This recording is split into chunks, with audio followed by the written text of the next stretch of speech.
Ragnar Oratmangun janjikan kemenangan ke supporter. Pilih uji coba lawan Tanzania, PSSI balas perlakuan VAR. Pemain lokal yang semakin tersisih di skuad Garuda.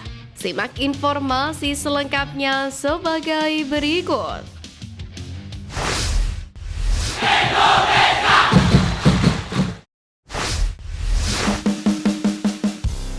PSSI angkat topi ke supporter, Ragnar Oratmangun janjikan kemenangan.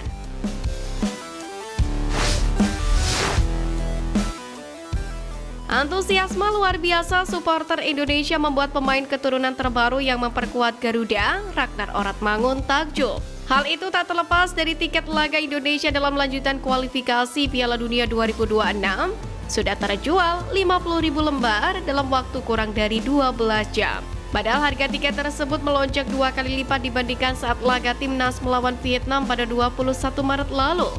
Untuk laga pada 6 Juni versus Irak dan 11 Juni versus Filipina, tiket termurah dijual Rp250.000, sedangkan yang termahal Rp1.250.000. Terkejutnya Ragnar Oratmangun sendiri terlihat saat ia menanggapi unggahan akun Instagram milik PSSI @timnas.indonesia, yakni soal penjualan tiket timnas. Pencetak gol ke gawang Vietnam dalam laga debut di Hanoi beberapa waktu yang lalu itu memasang emotikon melongo. Sejumlah warganet merasa geli dengan reaksi Ragnar Oratmangun. Sebagian dari mereka memberikan komentar lucu di kolom komentar Ragnar.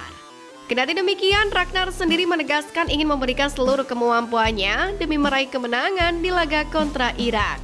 Sebab pertandingan tersebut merupakan laga debutnya di SUGBK. Ragnar Oratmangun sendiri memang tak sabar merasakan magis dari GBK yang bakal dipenuhi oleh supporter tanah air. Saya berharap bisa memperlihatkan permainan yang bagus di stadion kita. Saya sangat berharap bisa melakukan debutku di SUGBK. Saya akan sangat senang dan yang pastinya berharap bisa lolos ke ronde berikutnya di kualifikasi Piala Dunia 2026 zona Asia. Itu yang paling penting. Saya pikir semua orang tahu itu juga, ucap winger keturunan tersebut. Sementara itu, Sekjen PSSI Yunus Nusi berterima kasih kepada antusias pecinta sepak bola tanah air untuk menyaksikan skuad Garuda meski harga tiket melambung tinggi. Yunus yakin supporter yang setia dengan perjuangan timnas Indonesia dan menjelaskan hasil penjualan tiket akan dipergunakan secara maksimal untuk kepentingan timnas itu sendiri. Tidak ada maksud PSSI mencari untung semata.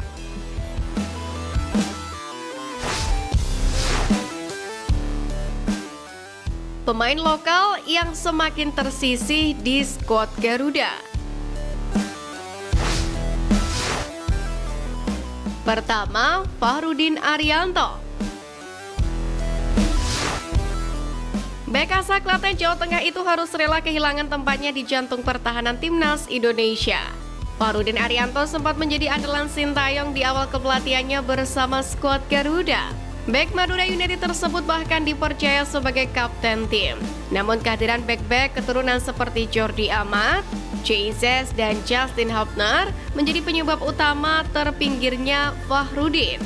Selain itu, masalah usia juga membuat Sintayong memilih untuk mengorbitkan bek muda seperti Muhammad Ferrari dan Rizky Ridho yang nantinya bisa menjadi tulang punggung tim merah putih.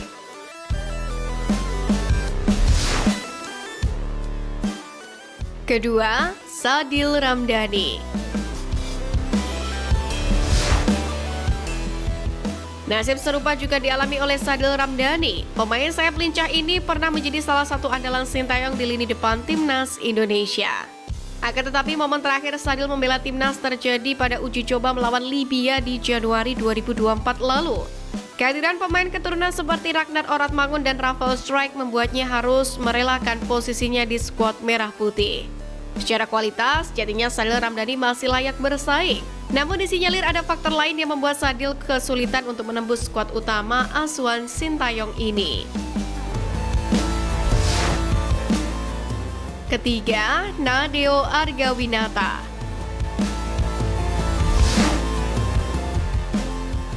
Sempat menjadi kiper utama pilihan Sintayong pada 2021-2023, Nadeo Argawinata kini harus rela kalah saing dengan Hernando Ari dan Adi Satrio.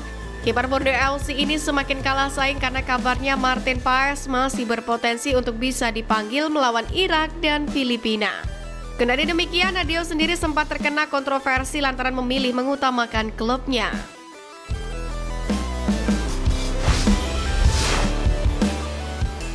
Pilih uji coba lawan Tanzania, PSSI balas perlakuan VAR.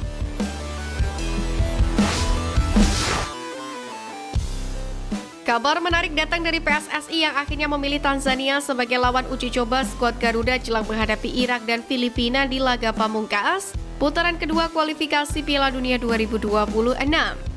Sebagaimana diketahui, Tanzania merupakan wakil Afrika yang tak bisa dipandang remeh lantaran menghuni peringkat 119 FIFA.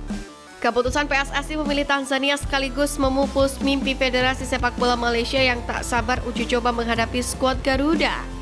Hal itu terungkap saat Presiden FAM mengungkit-ungkit kembali wacana Erick Thohir untuk melakukan uji coba dengan Harimau Malaya. Hal senada juga diucapkan oleh Irfan Bakti, pelatih asal Malaysia, saat ditanya tentang Timnas Indonesia. Ucapan itu muncul saat Malaysia berada di peringkat 134 FIFA, sementara Indonesia masih di posisi 147. Hal ini yang menyebabkan mereka merasa tidak selevel lagi dengan anak asuh Sintayong. Pada Piala Merdeka 2023 lalu, Malaysia pun tidak mengundang Indonesia. Mereka lebih memilih Thailand dan Vietnam dengan mengatakan kedua negara itu berstandar Asia, sedangkan Indonesia bukan. Kini semua telah berubah. Timnas Malaysia di semua level mengalami kekalahan di berbagai ajang turnamen. Ujung-ujungnya, ranking FIFA Malaysia kini berada di bawah Indonesia. Hasil yang dicapai dalam Piala Asia 2023 dan kualifikasi Piala Dunia 2026 pun penyebabnya. Harapan FAM yang sempat melambung saat PSSI mengagendakan satu laga uji coba pada 2 Juni pun langsung menguap. Pasalnya PSSI lebih memilih Tanzania, negara yang mungkin tidak terlalu dikenal prestasinya. Mungkin saja pertimbangan PSSI sama dengan FAM pada saat menolak Indonesia. Sebab secara ranking, Tanzania jauh lebih baik jika dibandingkan Malaysia yang kini ranking 137 FIFA.